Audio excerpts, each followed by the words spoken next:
नमस्कार दोस्तों, नमः शिवाय। जीवन ज्योति चैनल में आप सभी का हार्दिक स्वागत करती हूं। दोस्तों, आज की वीडियो बहुत ही खास होने वाली है क्योंकि आज की वीडियो होगी छठ पूजा पर्व के विषय में। हिंदू धर्म में छठ पूजा का विशेष महत्व होता है। यह पर्व 4 दिनों तक चलता है।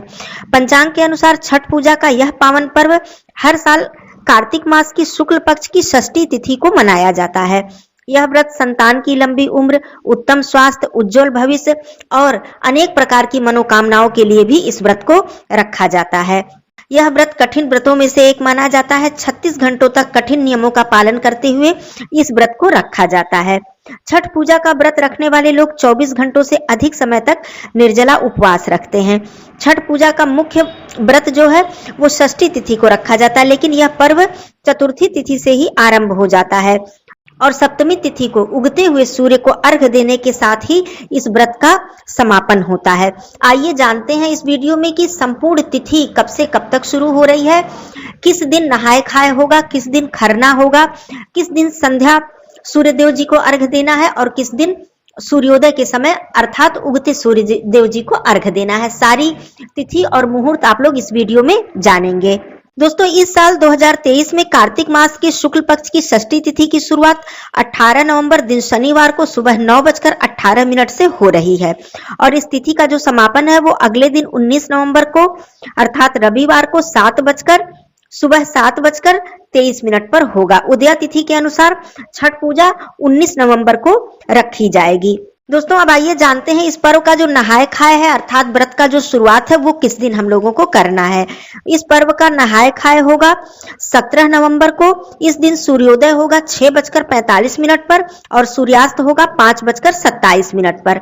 अब बात मैं करती हूँ खरना की अर्थात दूसरे दिन की। छठ पूजा में जो खरना का दिन होता है वो दूसरा दिन होता है। इस साल खरना 18 नवंबर को किया जाएगा। इस दिन सूर्योदय होगा 6:46 पर और सूर्यास्त होगा 5:26 पर।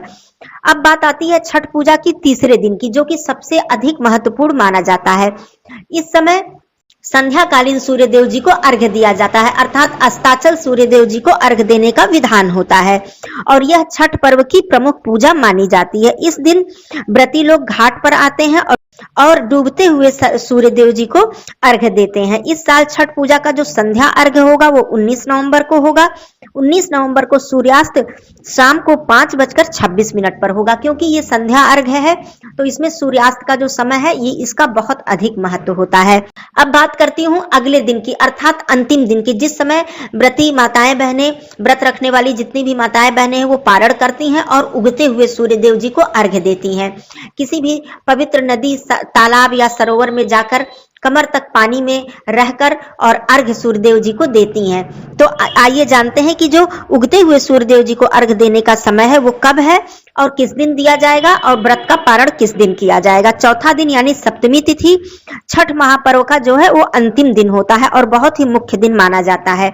इस दिन उगते हुए सूर्य को अर्घ्य दिया जाता है और व्रत का पारण भी किया जाता है। इस साल 2023 में 20 नवंबर को उगते हुए सूर्यदेव जी को अर्घ्य दिया जाएगा और इसी दिन व्रत का पारण किया जाएगा।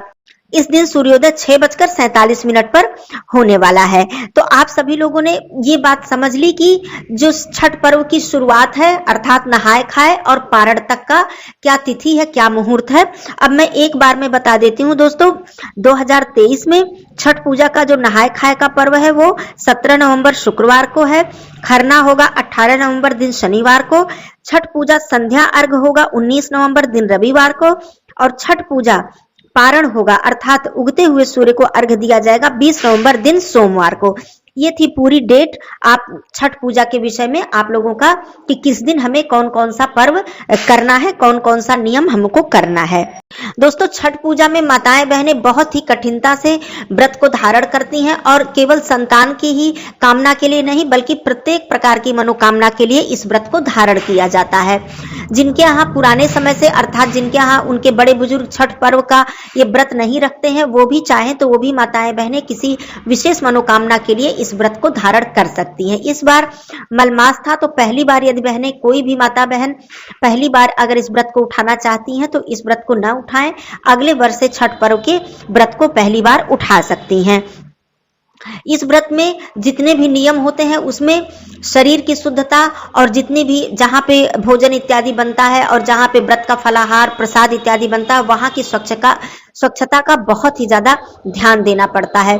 नए बर्तन में जितने भी ये छठ पर्व के प्रसाद होते हैं या जो खरना के दिन माताएं बहनें भोजन करती हैं, ये सारे जो चीज बनती है ये नए बर्तन में बनती है या फिर उसी एक ही बर्तन में बनता है और छठ पर्व के बाद वो पात्र रख दिया जाता है, उसमें प्रत्येक दिन उस पात्र को प्रयोग नहीं किया जाता है। इतनी ज्यादा सफाई, इतनी ज्यादा स्वच्छता का ध्यान इस पर्व में रखा जाता है।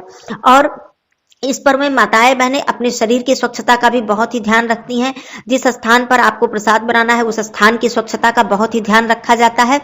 कहने का मतलब कुल मिला जुला कर छठ पर्व में बहुत ही ज्यादा हमें साफ सफाई और बहुत ही श्रद्धा और विश्वास की आवश्यकता होती है।